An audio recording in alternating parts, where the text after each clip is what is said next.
Help me to reach 2,000 subscribers. I heard the lie before I saw the betrayal. It slipped into the room like a crack of cold air and brushed the back of my neck, sharp and chilling.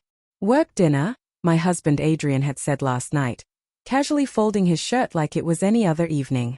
Late one. Don't wait up. But his voice trembled. Just a hair. Enough for my stomach to knot before I even knew why. I should have ignored it. I almost did. But then my phone buzzed this morning.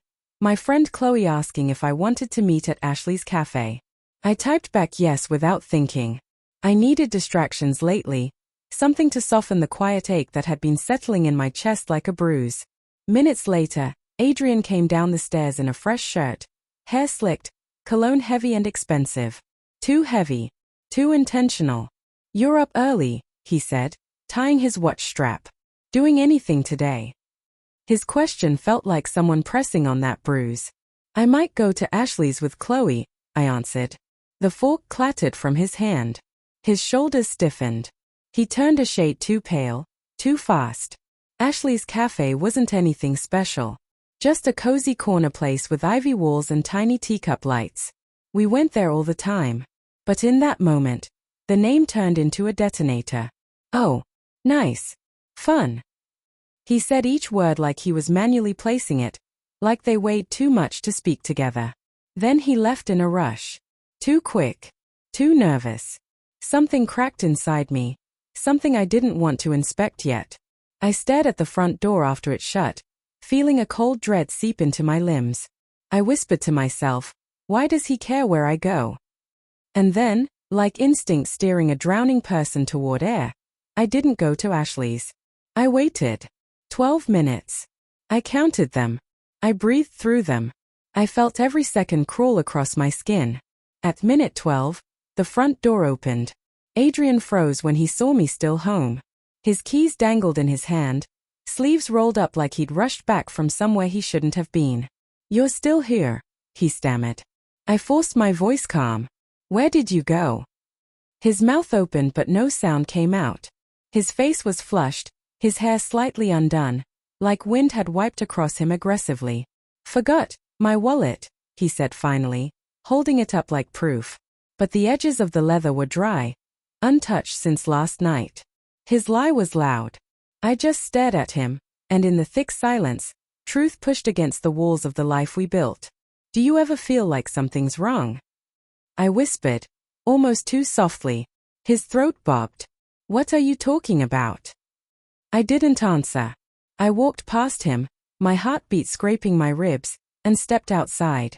I moved like someone walking into a burning building on purpose. I went straight to Ashley's. I didn't know what I expected. Maybe nothing. Maybe proof. Maybe a chance to be wrong. Ashley's cafe sat warm and sleepy under the morning sun, soft jazz spilling out the door. The smell of cinnamon and roasted beans hugged me, but I felt nothing. Only ice. And then I saw him. In the far corner, tucked behind the hanging ferns, sat Adrian. Across from him sat a woman. Young. Soft smile. Touching his wrist gently as she whispered something close to him. He wasn't shocked when he saw me. He didn't jump. He didn't panic. He just closed his eyes slowly, like someone bracing for an impact they always knew would come. My lungs couldn't find air. My hands trembled, but not with anger, something worse. Acceptance. He stood, face pale, jaw tight like he was holding back a collapse. The girl stared at me, guilt spreading across her features like spilled ink. I didn't speak. He didn't speak. The silence felt sacred and violent. Finally he whispered, Maya, Don't, I murmured. My voice shook. Not here. I walked outside. The world blurred at the edges, like the horizon itself was collapsing with me. Adrian followed. I can explain. Explain. I laughed, bitter and broken. Explain what? That you lied? That you came back home because you panicked when I said Ashley's? That you were here with her? He swallowed. It's not what it looks like. Oh, then what is it? My voice cracked. A business breakfast? Mentorship? Spiritual guidance? His silence answered louder than words ever could. She's not. he started, but his face twisted. I didn't mean for this. Say her name, I whispered. His eyes glistened, shame thick in them. Lila. The world tilted. Hearing the name made it real, made her real, made the betrayal breathe. How long? His voice was raw. A few months. Months. I had been living beside a stranger for months. Did you ever plan on telling me? He looked away. And that was enough. I walked back home in silence. My legs felt numb, but each step hurt.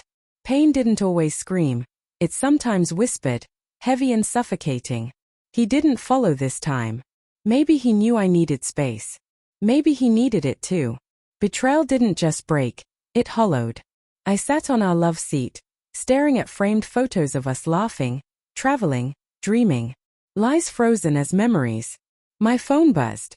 A message from Lila. I didn't know he was married when we met. I only found out recently. I'm so sorry. I stared. Then another message. He told me last week he was going to leave her. I told him not to until he came clean. I didn't want to be that person. My breath hitched. Something sharp twisted in my chest.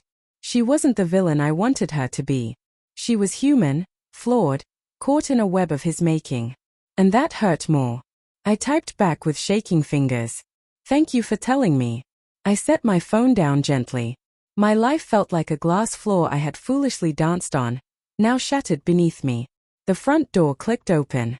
Adrian stepped in, face wrecked. I love you, he whispered, voice hoarse. I messed up. I didn't want to lose you. You already did, I whispered back. And the truth settled between us. Quiet, merciless, final. I didn't scream. I didn't beg. I didn't hate. I simply broke. And in that silent breaking, I realized something terrifying and powerful. Sometimes the deepest betrayal isn't the affair itself. It's the moment you realize the person you built your world around wasn't holding the same world in their hands. I stood up, wiped my tears, and walked to our bedroom. My heart trembled, but my voice was steady. I'm leaving for a while. He didn't stop me. He just whispered my name like a prayer that came too late. And I left, not because I didn't love him, but because I finally remembered I needed to love myself more.